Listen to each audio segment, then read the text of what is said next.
Si vous saviez le nombre de personnes que j'ai vues dans le marketing de réseau prendre les mauvaises décisions financièrement, que ce soit parfois des nouveaux qui tout de suite veulent flamber avec leur argent, et même également des personnes qui pouvaient paraître comme des personnes plus expérimentées qui prennent les mauvaises décisions et qui à long terme forcément payent les pots cassés. Dans cette vidéo, je ne vais pas vous dire ce que vous ne devez pas faire à la limite, mais je vais surtout vous donner 5 conseils, des actions que vous devez mettre en place pour pouvoir savoir gérer votre argent en tant que networker pour faire pérenniser votre carrière à très long terme. Le 5e conseil, je vais m'attarder un peu plus sur celui-ci puisque je vais être sûr que vous le compreniez bien comme il faut et surtout que vous appliquiez ce que je vais vous dire au bon moment. Conseil numéro 1, vous devez anticiper ce que l'on appelle vos cycles de business. Alors, pourquoi les cycles de business et qu'est-ce que c'est? Premièrement, vous savez que le marketing de réseau est une activité entrepreneuriale comme énormément d'autres et comme toute activité entrepreneuriale, vous allez avoir des phases de croissance, des phases de stagnation, mais également des phases de décroissance et il faut pouvoir en parler. Le problème, c'est qu'il y a énormément de personnes qui, dès lors qu'elles sont en phase de croissance, par l'excitation, par l'émotion et aussi par le manque d'expérience, pensent que ces revenus sont comme acquis. C'est-à-dire que ces revenus, on gagne par exemple 2-3 000 euros, imaginons au bout de 5 mois, et on pense que ces 2-3 000 euros sont résiduels et jusqu'à la fin de notre vie, on va les toucher. Mais vous devez savoir que si vous touchez des commissions dans le marketing de réseau, c'est parce qu'il y a un chiffre d'affaires qui est généré. Mais ce chiffre d'affaires, il n'est pas garanti à vie, celui-ci. Donc c'est-à-dire qu'il peut varier de semaine en semaine, de mois en mois. Dans 4 mois, vous pouvez très bien en faire plus, mais vous pouvez également en faire moins. Et donc vos commissions, forcément, vont être répercutées là-dessus. Donc le revenu que vous générez en marketing de réseau n'est pas un revenu garanti. Et j'ai d'ailleurs fait une longue vidéo qui parle des 3 types de revenus dans le marketing de réseau. Et je vous invite vraiment à la regarder par la suite parce que vous allez vraiment comprendre comment vos revenus fonctionnent et comment à très long terme vous pouvez gagner énormément d'argent et cette fois-ci de manière résiduelle. Mais pour en revenir à mes cycles de business, c'est à vous d'anticiper financièrement ces cycles et de vous dire que quand vous êtes dans des cycles de croissance, c'est génial, mais j'en profite pour pouvoir épargner cet argent-là, pour pouvoir derrière le réinvestir comme il le faut, mais surtout, je ne flambe pas cet argent puisque je comprends que là, je suis en période de croissance, mais j'aurai, quoi qu'il arrive, tôt ou tard un jour, une période de stagnation et après une période de décroissance. Pareil, il va falloir aussi également ne pas augmenter son style de vie trop rapidement. C'est souvent l'erreur d'énormément de personnes, c'est qu'on pense tout de suite, encore une fois, que ses revenus sont garantis, qu'on ne redescendra pas, et donc du coup, on décide d'augmenter son lifestyle. Pourquoi pas changer son appartement? Pourquoi pas changer de maison? Pourquoi pas changer de voiture? Et là, c'est un problème parce qu'on est en train de monter et nos charges fixes et pour beaucoup leurs charges variables. Et quand on arrive en phase de décroissance, il est extrêmement difficile de faire baisser son style de vie derrière. Donc, anticipation est le maître mot et vous devez absolument du coup comprendre aussi ces cycles de business. Le conseil numéro 2, qui est un conseil très important, notamment pour votre situation financière, c'est le fait de prioriser le plus possible le développement de votre activité à côté d'un travail. C'est-à-dire, ne passez pas à temps plein trop rapidement. Pourquoi? Parce que là, il y a énormément de raisons et cette vidéo pourrait durer 25 minutes si je vous donnais vraiment toutes ces raisons-là maintenant. Mais grosso modo, le passage à temps plein est compliqué. Quand je dis que le passage à temps plein est compliqué, alors vous allez vous dire, pas pour nous, puisque en vérité, quand on démarre le marketing de réseau à temps partiel, on découvre une activité fabuleuse, on peut faire cette activité des 4 coins du monde, de chez soi, avoir du temps pour les gens qu'on aime, c'est incroyable, voyager et surtout, on n'est absolument pas limité.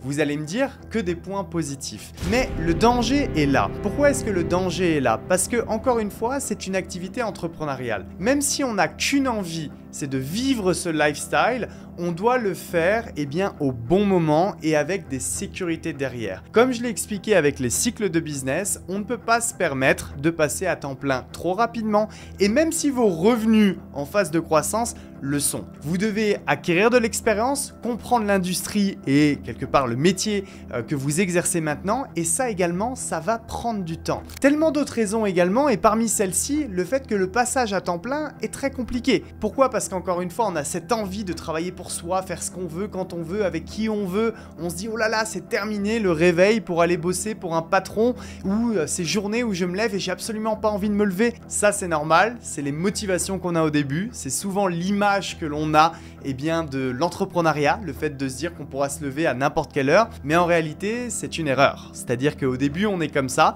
et vous allez vous rendre compte en fait que le réveil, vous allez tout simplement le laisser de côté, et vous allez vous réveiller par exemple à 9h30, 10h, 10h30, vous allez ensuite tomber dans les pièges des scrolls des réseaux sociaux ou en tout cas de prendre son temps et en fait en vérité vous arrivez tout de suite sur un temps partiel et vous commencez à bosser à 14h. Et ce que je veux vous expliquer là, c'est encore une fois des exemples de milliers de personnes que j'ai vues dans mes équipes.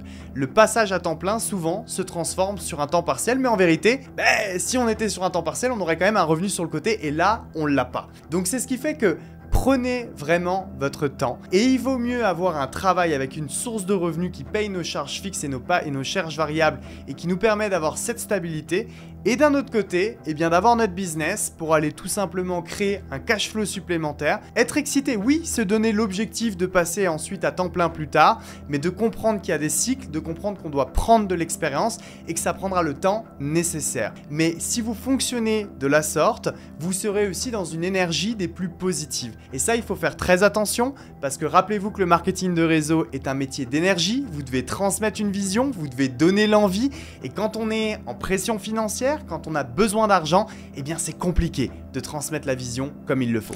Conseil numéro 3, pensez à mettre de l'argent de côté. Je sais encore une fois que quand on commence à gagner relativement beaucoup d'argent, en tout cas pour soi, dans le marketing de réseau, on veut tout de suite en profiter.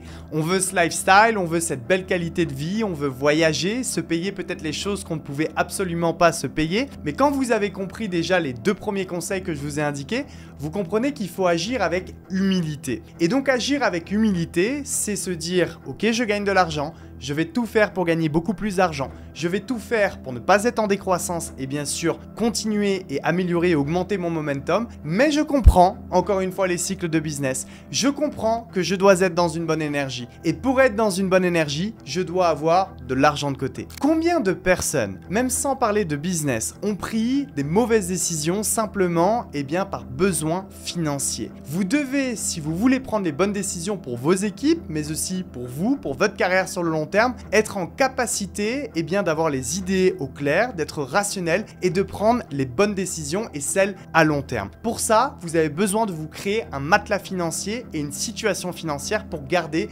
votre bonne énergie. Donc encore une fois, rappelez-vous que mettre de l'épargne de côté est fondamental pour pouvoir gérer son argent de la bonne manière et surtout gérer son business de la même manière également. Le conseil numéro 4 que j'ai à vous donner, c'est d'investir sur vous-même et sur votre business. C'est-à-dire que dès lors que vous commencez à gagner de l'argent, pensez tout de suite que le meilleur investissement que vous pouvez faire là maintenant de suite, c'est sur vous-même, ok? Pourquoi? Parce que si vous investissez sur vous-même, vous allez développer vos connaissances, vous allez développer vos compétences, vous allez pouvoir justement penser d'une manière différente. Vos standards vont évoluer. Si vos standards vont évoluer, vous allez vouloir avoir plus. Si vous voulez avoir plus, vous allez gagner derrière plus d'argent. C'est comme ça que ça fonctionne. Je sais que bien souvent, on veut tout de suite investir sur des actifs à droite, à gauche pour multiplier le peu d'argent qu'on a, mais rappelez-vous que le meilleur multiplicateur, c'est vous-même. Donc investissez sur vous, que ce soit en allant à des séminaires pour pouvoir apprendre de nouvelles choses ou rencontrer de nouvelles personnes,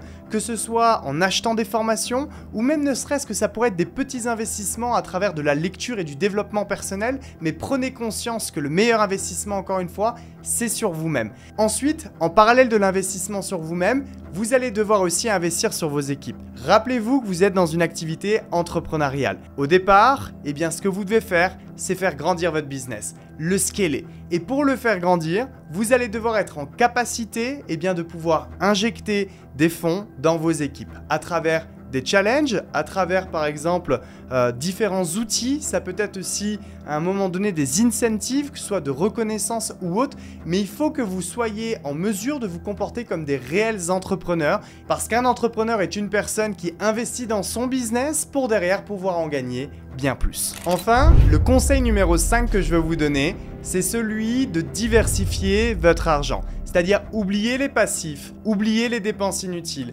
oubliez ce fameux lifestyle ou toutes ces choses au final qui sont vraiment pas intéressante à long terme. Alors bien sûr, vous devez être capable de vous faire plaisir, mais si vous vous faites plaisir, faites-le pour vous véritablement. Ne dépensez pas votre argent en vous disant « Tiens, si j'achète une nouvelle voiture, je pense que ma nouvelle voiture va me permettre par exemple de faire plus de clients ou plus de partenaires. Ou alors, eh bien, je me sentirai mieux vis-à-vis du regard des gens. » Non, ça, ne faites pas ces erreurs-là. Les gens s'en foutent. Vous pouvez avoir n'importe quelle voiture. C'est pas ça qui fera que vous allez avoir plus de clients ou plus de distributeurs. C'est pas parce que vous allez avoir un plus bel appartement ou une plus belle maison que vous allez avoir plus de clients ou plus de distributeurs. C'est pas parce que vous allez vivre dans un lieu exceptionnel que vous allez naturellement avoir plus de clients, plus de distributeurs. Croyez-moi.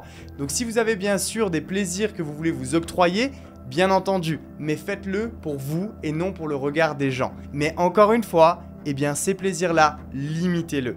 Et pensez surtout à investir votre argent. Je vais juste m'attarder un peu là-dessus parce qu'encore une fois, cette étape numéro 5, elle n'est pas à l'étape numéro 5 pour rien. D'abord, on doit venir respecter les 4 premiers conseils que j'ai indiqués. Mais si vous l'avez fait, logiquement, vous êtes maintenant à un step dans votre business où vous avez relativement de l'argent, où vous avez peut-être un début de patrimoine qui est en train de se construire.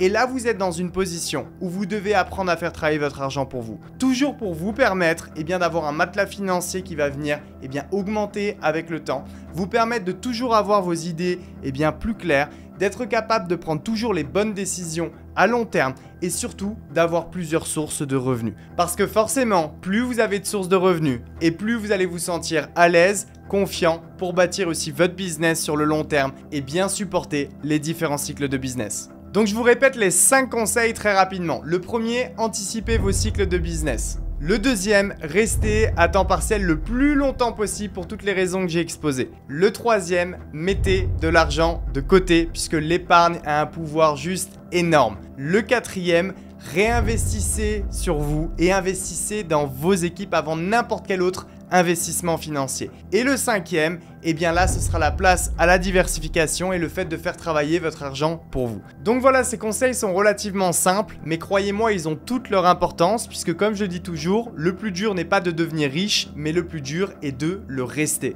Et pour ça, il faut bien comprendre le business model dans lequel vous êtes, bien comprendre ces cycles et je vous invite pour la seconde fois à regarder ma vidéo sur les 3 sources de revenus, mais seule une vous rendra riche puisqu'elle va vous permettre de mieux comprendre pourquoi je vous ai donné ces conseils et de mieux comprendre ce que vous allez vivre avec votre business sur le long terme.